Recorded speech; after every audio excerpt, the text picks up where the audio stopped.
Hello, my name is Ralph Maltby, and welcome to the Golf Galaxy Golf Club Information Series. This first video is on grips, everything you need to know about grips. Grips from the standpoint of being worn out and what to do with them. Grips from the standpoint of the proper fitting, too large, too small, how do you go about it? Understanding all the tips, tricks, and techniques about grips that can help you actually play better. So first I want to tell you a little bit about myself. In 1974 I wrote my first book, Golf Club Design, Fitting, Alteration, and Repair. A real mouthful, but it encompassed a lot of material. Since then I've written 8 additional books. The books were picked up by the Professional Golfers Association of America, the PGA, 27 years ago and have been the standard teaching manuals all that time. I'm very proud of that fact. Right now I'm speaking to you from a state-of-the-art research and development facility. We do grips design, shaft design, and head design, and can actually machine heads out of 16-pound billet pieces of steel to go out and do testing on tour with them. Well, obviously, being in such a state-of-the-art facility, I have tour players that will come in and visit from time to time. So when a tour player comes in here and we sit down, there's something I tell him that I want you to know about. And that is, my job is to take every variable out of your equipment that does not help you. In this case, we're going to talk about grips. In future videos, we're going to talk about other aspects of the golf club. So my job is to get all these things out of your equipment that don't help you. They're all the bad variables. The proper grip, the proper swing, that's all up to you, but let's at least get everything that's bad for you out of your equipment so that you can enjoy this game more and play better golf. The first thing we need to do is recognize when a grip is worn out. And what generally happens to a grip is it gets rather slick and it gets hard. And it can be either one or the other, but generally they come together, hard and slick. Now, invariably, when I play with someone, they'll hand me their clubs and they'll want me to take a look at the head they're playing or whatever, so I'll set it down and I'll look at it and I'll go, your grips are completely shot and worn out. They're very hard, very slick. So what causes this? There are a number of things. The first thing is the amount of play. The more you play, the faster you're going to wear out your grips. The age of the grips. If the grips are 2 or 3 years old and you're using the word years in there, you already have a problem. Generally, grips should be changed seasonally. Some grips can go a couple seasons, but that's about it. If you've had your grips on for more than 2 years, you have a problem. Sun, heat, and humidity can affect them. They stay in your trunk. They get all bunged up in there. The material types. Different materials last longer than others, and some just fade out really quickly. Some of it depends on how much natural rubber materials are in it, and there's synthetics and all different factors involved in that. Sweat and oil from your hands. Everybody has a lot of oil and sweat in their hands, some more than others. Hot, humid climates, and we mentioned that already, climate's a factor, but how about being down in the southeast, where you're down in the Florida, the Georgia, the North South Carolina? You're subjected to higher humidity than other folks around different parts of the country. Other things are dirty grips. If your grips are dirty and you don't clean them every once in a while, they're going to wear out and get slicker faster. So here's what happens. When we end up with a slick or a hard grip, because this goes over a period of time that the grip does this, we unconsciously now start gripping it harder and harder and pressing down firmer and firmer to hold on to it. We don't want it to turn in our hands. It doesn't feel as comfortable as it did when it was new, but we can't remember that far back.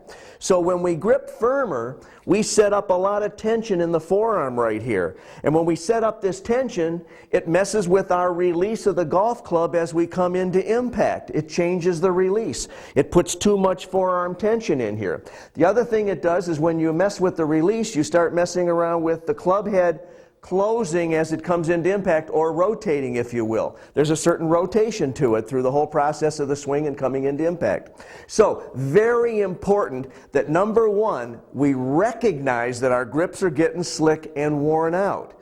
In a little bit, I'll show you what you can do with that, and you can rejuvenate them somewhat, but the point is, you really need to replace the grips in the long run.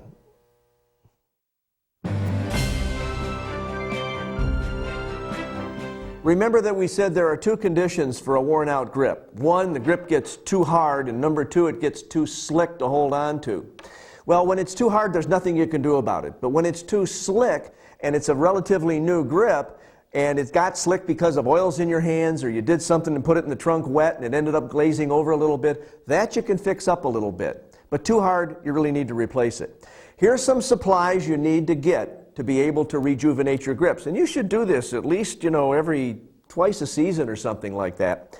First thing you need is a fingernail brush. They call them dishwasher brushes, and there's a lot of other names, but it's a really neat brush and it's got nice stiff little bristles, and you can do a lot with that. The second thing you want to get is a piece of very coarse emery or sandpaper, just something with a lot of real coarse grit on it.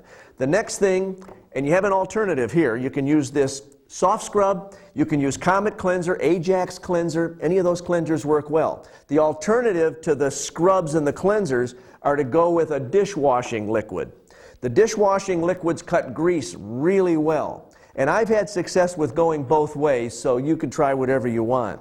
What you really want to do when it's too slick is simply take the grip and you want to first scrub it really well. So with whatever solution you use, put it under water. Use lukewarm water, by the way. Don't go cold and don't put hot water on. Just go lukewarm and take this stuff and just start scrubbing this grip and getting everything off it that you can get off. The next step is come in with your coarse sandpaper and just sand the whole grip all over. Just sand it everywhere. It's not going to affect it. All it's going to do is it's going to take and break down any glaze and get it feeling a lot better. Now after you've washed it and then after you've sanded it, I usually like to go back and wash it one more time. And then I just test it and I feel it. Oh boy, there's a big difference now in taking care of my grips. Number one, I've cleaned them. Number two, I've rejuvenated them a little bit by sanding them. And then number three, I now have a grip that feels good again. So when your grips get too slick, you should do something about it. Just go into some simple little cleaning situation like this and get them all fixed up. You'll play better.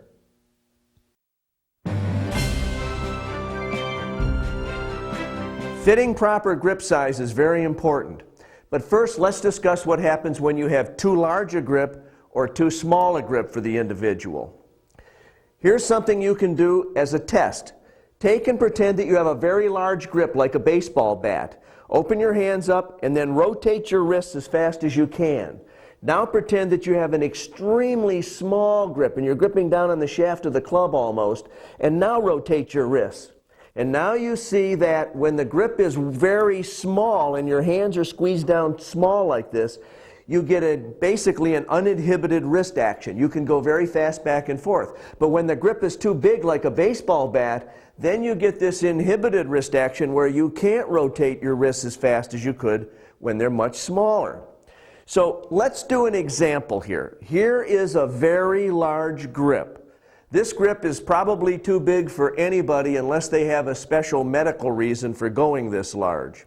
So when I take this grip and I grip it, right now what's going to happen is I swing and I hit the ball, and this grip is so large that it kind of inhibits my wrist action, and I'm going to have a tendency to push the ball right if I'm a right-handed golfer or push it left if I'm a left-handed golfer. Another thing that happens is I may want to choke down on this grip because it feels more comfortable and it gets smaller in size because it's tapered as I choke down on the grip.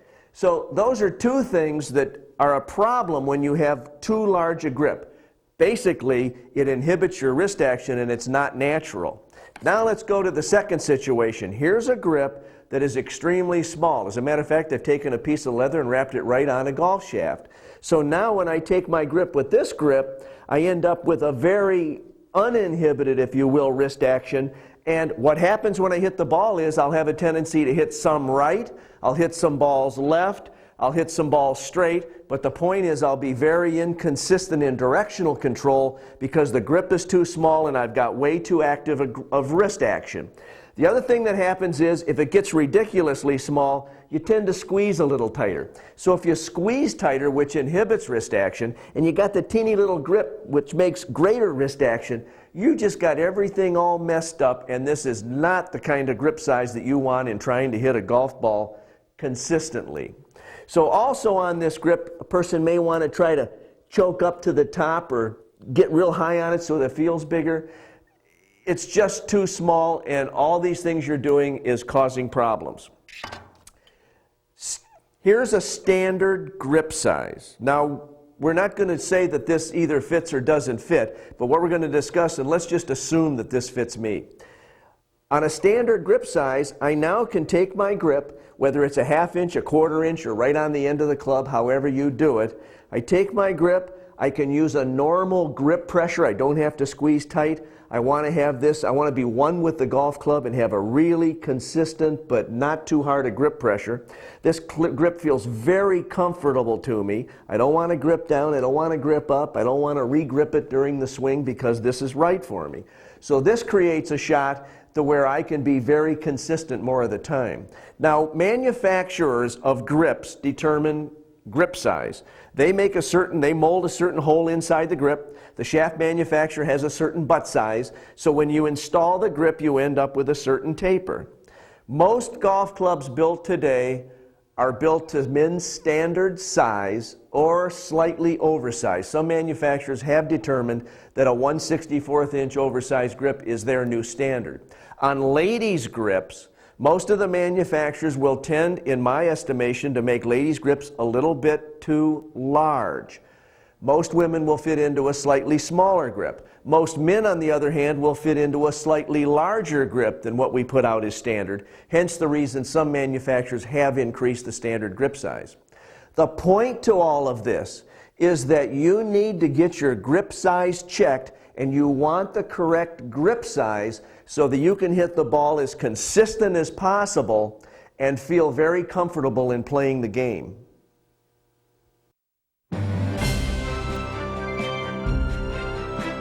Now we're actually going to fit grip size. We're going to check and see if your grips are the correct size for you. We've already discussed too small and too large a grips. We've used extremes to prove a point, but recognize that it doesn't take much for just a slightly small grip or a slightly oversized grip to sort of mess up what you're trying to do in hitting the ball consistently. So here's what we do first. There are 3 methods. We're going to do this first method that you can do at home. And the thing we're going to do is we're going to first set up just like we're going to hit a ball.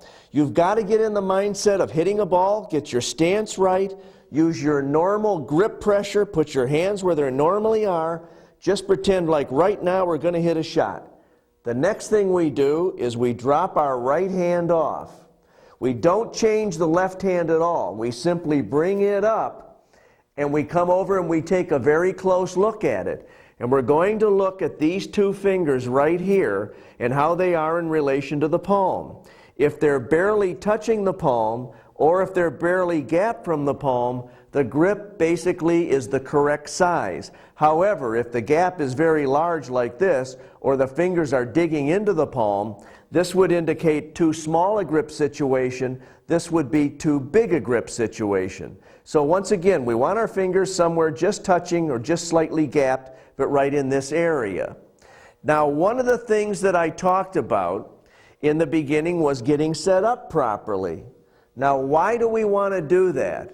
Because different golfers have different hand setup positions. Let me give you an example, and let's kind of use 2 famous tour players for examples, and hopefully we can remember these guys still. They're not that old. The first one is Lanny Watkins. Lanny Watkins holds the club way down here like this. Fuzzy Zeller once said that Lanny's the only guy he knows that can take 2 divots with one swing. One with his knuckles, one with the club head. So Lanny gets down in here like this. Now, I'm probably exaggerating this slightly. So he's down in here. So what does that mean when you're down in here? Well, it means that you're putting your left hand on the grip in a more square position. You're not at an angle slanting your fingers down. So what that shows me right there is that grip is way too small for me. My fingers are digging in. But if I go back now and we use another famous tour player, David Graham. David Graham is one of those persons that gets in here like this, gets set up like this, and you can see that his hands are much higher off the ground. Now, again, I'm exaggerating this probably a little because I feel pretty uncomfortable right now. So let's drop my right hand off. Let's come over here again and look.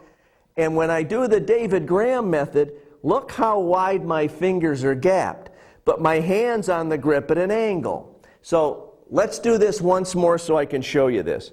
Here would be Lanny Watkins with the square hand grip going around, and here would be David Graham by putting it on at an angle.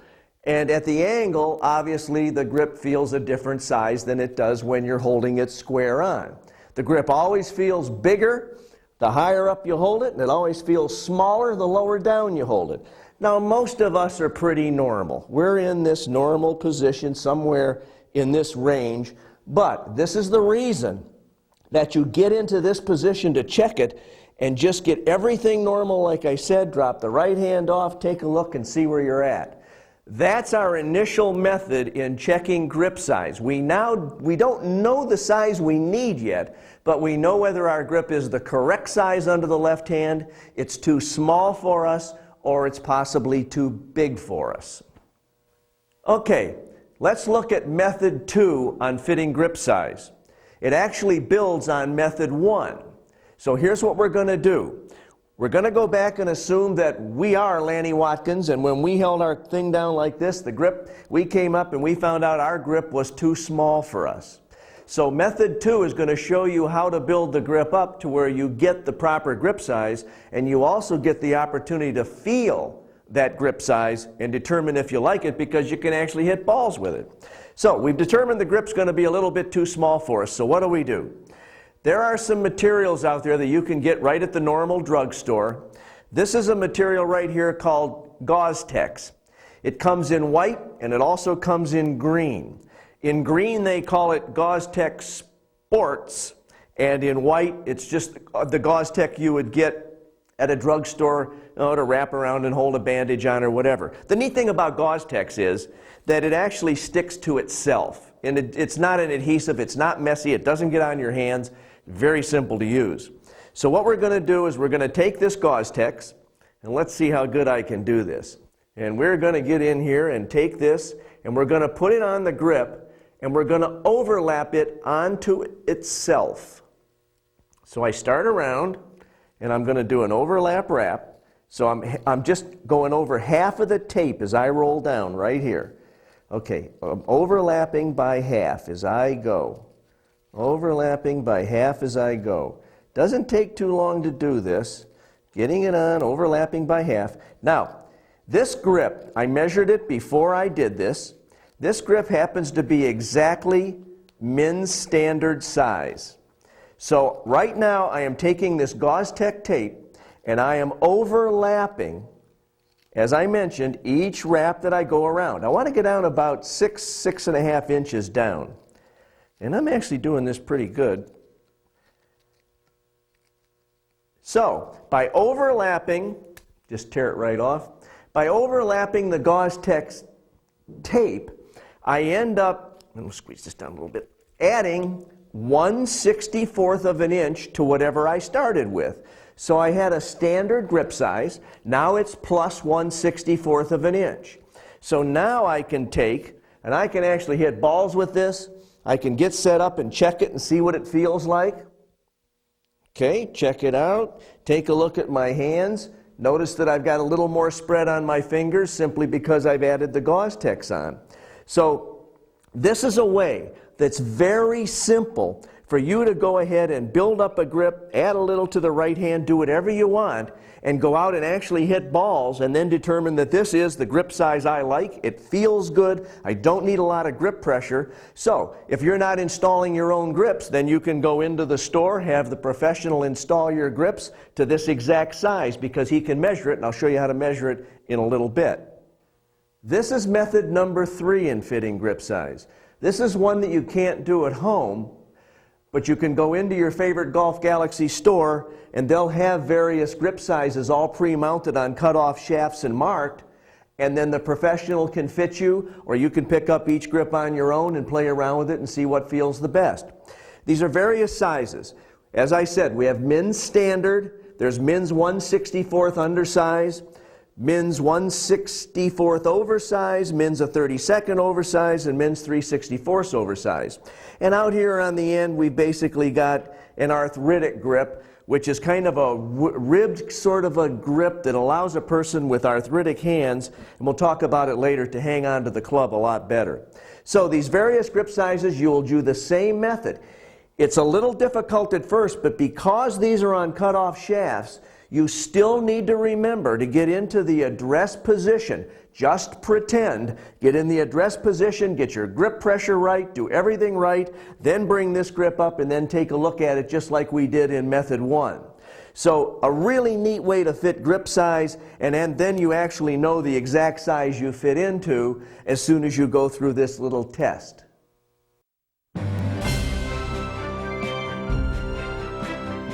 We've talked about various grip sizes and the fact that the grip manufacturers put a hole in it to determine how big the grip's going to stretch going over the butt end of a shaft. One of the things we haven't talked about, and it's something you can't measure at home unless you go out and buy one of the little gauges, is how to exactly measure grip size. So I thought I'd put that in this video because I think out of a curiosity, if nothing else, people would like to know how is grip size actually measured and are there multiple methods? Well, there are. You can actually get machinist tools and get the charts out of my books on all the standard taper points on a grip and measure every aspect of it. But basically what we're interested in are two measurements. One measurement is at 2 inches down from the top of the grip cap. That's the center under the left hand for a right-handed golfer. And our other measurement is 5 inches down from the grip cap. That's the measurement that's under the middle of the right hand. So those two measurements are going to tell us the taper of the grip, and they're going to tell us what it's going to feel like and whether or not we build up the grip under the right hand, build it up more under the left hand, or whatever we do.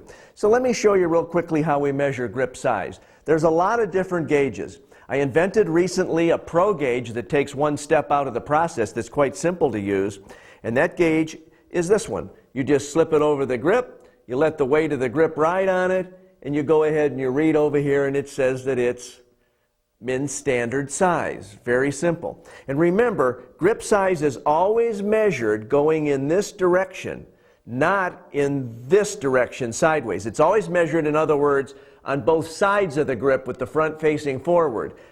Don't measure it from front to back, simply because many grips have a rib reminder for your fingers to lock into, and that'll mess you up on measuring size. Here's another gauge. This is the standard gauge that's been around for eons and eons and eons. And here's how it works. I find the standard grip size part of it for mins, and I just take and I slip it up on the grip, let the weight of the grip hang the club right there. I put a mark with my finger right where the grip gauge stopped, and then I take the 2-inch measurement of the grip gauge and I hold it on the end of the grip, and it tells me that was perfectly a min standard grip because that was the size opening I started with. This little gauge right here is the one that goes under the right hand. So all I do on this one is I find standard mins, and I come up and I find out where it stops, and then I put the gauge on it right here at 5 inches down, and it says standard mins. So what it tells me is that this grip right here has a standard taper from top down to bottom, and it also is a standard min size.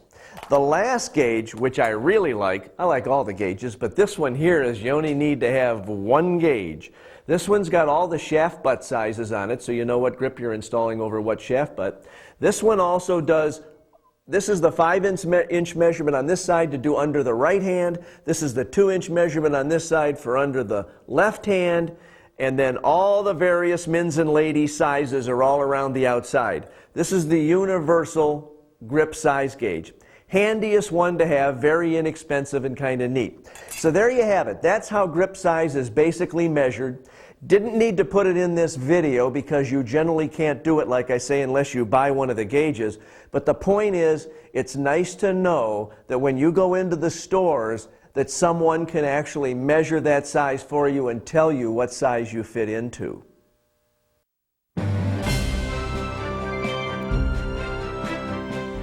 Grips for metal woods and irons basically come in two shapes. One type grip has a rib reminder on the back where the fingers lock in, and the other grip is perfectly round. Now on this ping grip that I'm holding right here, we turn this around and there's a rib that runs the full length of the back of the grip. This is to fit in your fingers, and many golfers prefer this type of grip. On this tailor-made grip that I have right here, when I turn it around, it's perfectly round. There's no rib on the back. And there are many golfers that prefer that. A lot of the touring professionals prefer round grips, so they don't have anything to sort of lock their fingers in. They want to rotate the club where they want to put it. So it's your choice, rib reminder or round grip. Manufacturers sometimes have both, and different manufacturers just use different types of grips.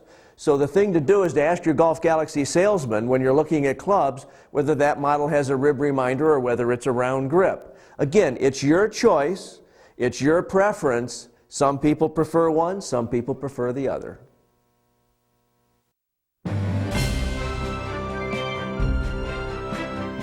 Grips are available in any number of different materials. There's natural rubber, there's synthetic rubber, there's certain types of plastics, there's leather wrapped grips, all kinds of different materials available. And again, it's something that you can go up and you can try different grips on for size, basically to say I like this one or I don't like that one. When you talk about all the different grips that are available though, one that gets a little confusing is cord grips. Cord grips are generally molded into natural rubber, and the cord can either be full cord or half cord. So here I've got two of the grips. This is a Golf Pride grip. It's a full cord grip, meaning that it's got cord in it 360 degrees all the way around the grip. Then in the same exact grip, this is called a half cord. There's no cord on the front of the grip, but as I rotate it, I have plenty of cord on the back of the grip. The half cord grip is basically half as harsh as is the full cord grip. Generally speaking, the cord grips are a little tougher on your hands. You need to have them calloused up a little bit and a little bit beefier and tougher. Always wear a glove with them because they are fairly aggressive. I'm not a big fan of cord grips, but there are many tour players and a lot of players that just prefer a cord grip because they feel it's a more all-weather grip for various conditions. So again, your choice, but just be aware that there are half cord grips, full cord grips, and also the same grip can usually be gotten in just a normal rubber grip.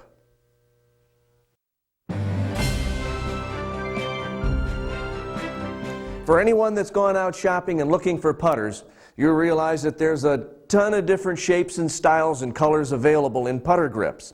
We need to understand a little bit of the terminology of putter grips, and it may help you a little bit. But in actually finding the putter grip that you like the best, it's best just to go into one of the stores, go through all the racks of putters, putt with all the different putters, and see what feels best to you. Here's some terminology though. Basically, putter grips come in two different styles according to me, and that is you have a pistol grip and you have a paddle grip in putters. The old paddle grips, which were on the old bullseye putters in the old days, were shaped like this, and those are illegal today because a putter grip needs to constantly taper from top to bottom, and the United States Golf Association makes those rules. So number one, we're going to look at a legal grip, the pistol grip, and this is an Odyssey grip, very good grip, flat front, and when I turn this grip sideways, notice that I've got this nice curve right up at the top. That's the pistol portion right there. It comes up in a normal taper and then just comes out into that big pistol. The other grip I have here in this Maltby grip is a paddle grip. Now I was able to do this paddle grip and keep a constant taper, so you notice the big flat paddle in the front, but when I turn it sideways, notice that there's no pistol up in here. It goes straight up. So you have paddle grips, pistol grips as a general classification of two types of putter grips. Then we get into size, and size goes from everywhere to everywhere. Here's a humongous lambkin putter grip that a lot of people prefer, a very big putter grip. Then here's a putter grip that's very similar from lambkin that's extremely small in the hands, and there are people that prefer that. Maybe some women golfers prefer a much smaller grip for putting. And then we can actually go right in between on size and end up with this third size. There are many sizes all the way from humongous down to little teeny grips. So grips are a preference in putters. You just need to go out and pick a whole bunch of them up, go around and see what you like the best and what helps you putt the best.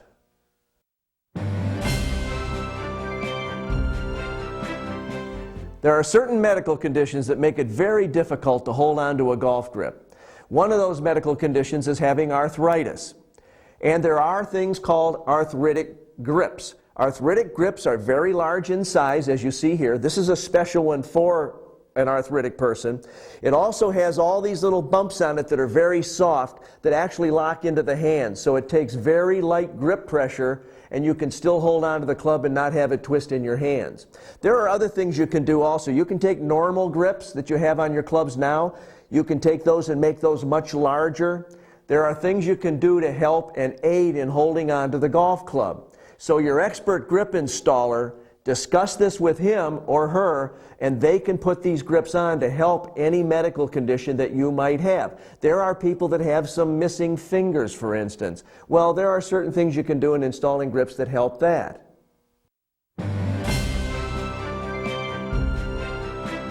It's very important to check the alignment of the grips to the leading edge of the club face on both your irons and your metalwoods. Never assume that they're always put on dead square and very consistent. And consistent is the key word here. We want to check every club in the set of irons, and we want to check all our metalwoods. And what we're going to do is this. We're going to set up with the face dead square to our target. We're going to pick some line on the floor. It can be a crack in the floor. You can go up against the edge of a molding, a door jamb, anything that you can get that face dead square to some line. Then I'm going to sight directly down the grip. And on my grip, I'm generally going to have a name. I'm going to have some kind of a design or whatever that's going to be the center of that grip. So what I want to do is check every club, raise it up slowly, and look down and make sure that my grip is aligned dead square to the face of that club, and the face of that club is pointed right at the target. Very important to check all your clubs.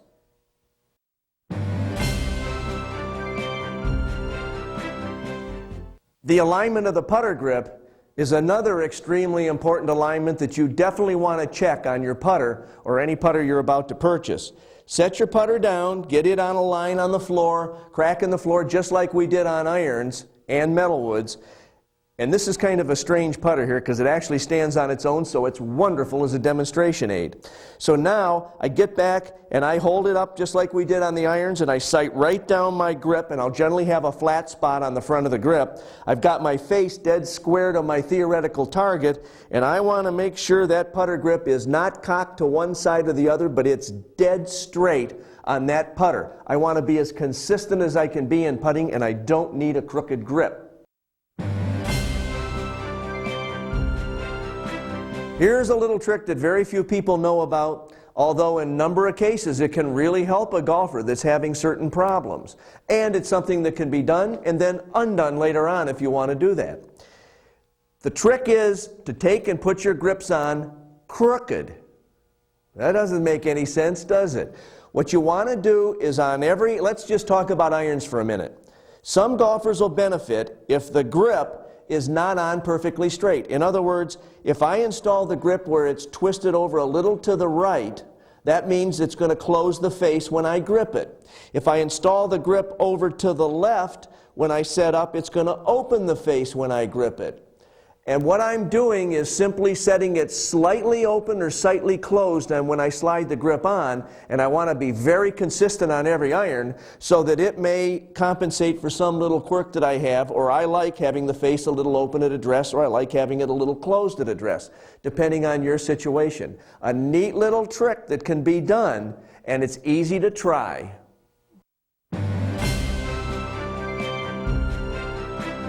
Here's a little quirk in golf grip installation that's kind of strange, and this mostly applies to touring professionals. And that is, there are a number of them out there that don't like to see on the front of the grip any engraving or any marks whatsoever. So what they do is they install the grips upside down so they end up with nothing but the color of the grip looking up at them. Then this way it doesn't influence them on where the face angle's at. They want to do it strictly by eyesight.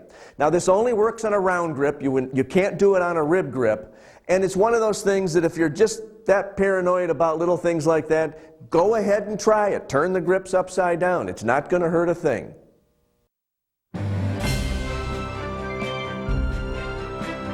Pretty snazzy, huh? White cotton inspection gloves. The greatest thing to put on when it's raining. What you do is you get these things sopping wet. Wet them all the way down, completely wet. And then when you grip the club, man, you're just stuck to that grip. It's perfect. Nothing will slip. Works on almost every grip material that's made. There's also a professional version of this where they actually put a Velcro band on the top of it so you can actually latch it. These are very inexpensive in this form, and you can buy them 5, 10 pair at a time. And like I said, they're called white inspection gloves. Very thin, very inexpensive, and they work. So far, we've talked about a lot of things you can do with your grips. Installing them upside down, using rib grips, using non-rib grips, using half cord, full cord, all the different materials available, different sizing, different tapers. So one of the things that I recommend wholeheartedly is that if you're not completely sure what you want to do, why not just do your number 6 iron? Put the grip on into whatever configuration you want to try or whatever you fit into, then compare it to your 7 and your 5 iron out on the range, out on the practice tee. In this way, you'll know and be sure that you have gone in the right direction, and that's a definite improvement. You can have this done by the grip technician in the Golf Galaxy store, or you can learn to install your own grips and put them on. Either way, sometimes it's very good just to experiment with one club to be sure that what you're doing is going to help your game. In all my years of fitting golf clubs, I found another really neat trick on fitting grips. Many golfers will fit into a slightly larger grip under their right hand. In other words, let's say that you fit into 1/64th oversize under your left hand. And remember, the left hand grip is measured at 2 inches down from the top of the grip cap. The right hand grip size is measured at 5 inches down from the top of the grip cap for a right-handed golfer. So if you fit into a 64th oversize under the left hand, why not make the right hand grip size a 32nd of an inch oversize? That's the difference of 1/64th of an inch more oversize under the right hand. Why do we do this? Because many golfers, the taper is too great on their grips and it's too small for them under the right hand. But if that isn't the case, many golfers will tend to re-grip with the right hand. They do it unconsciously. You have to have someone watch you and see, do I re-grip with the right hand as I go to take it back, or do I re-grip at the top of my swing? Many golfers do that. So I've had tremendous success with touring professionals in increasing their right hand grip size, thereby decreasing the taper. Whatever they fit into on the left hand, increase the right hand grip size by an additional 64th of an inch. Some players even go a little bit more. But it's a neat trick, and it can help you play better, and it'll help the grip even feel more comfortable in your hands.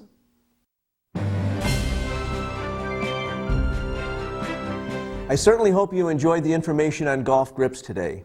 At Golf Galaxy, we want to make you an informed consumer. The more you understand about the technical aspects of the golf club, the more we can communicate back and forth together to help you play better golf. It helps in selecting equipment.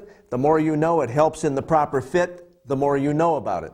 So this is one of the goals we have, and we can accomplish this together. If you have any questions that I did not answer in this video, just ask one of our knowledgeable floor personnel, and they'll help you and answer any question you have. So remember, let's get to the ultimate goal of this whole thing, and that is, at Golf Galaxy, we want to take every bad variable out of your swing or out of your equipment that doesn't help you. And that's the total package to make golf more enjoyable because you're playing better.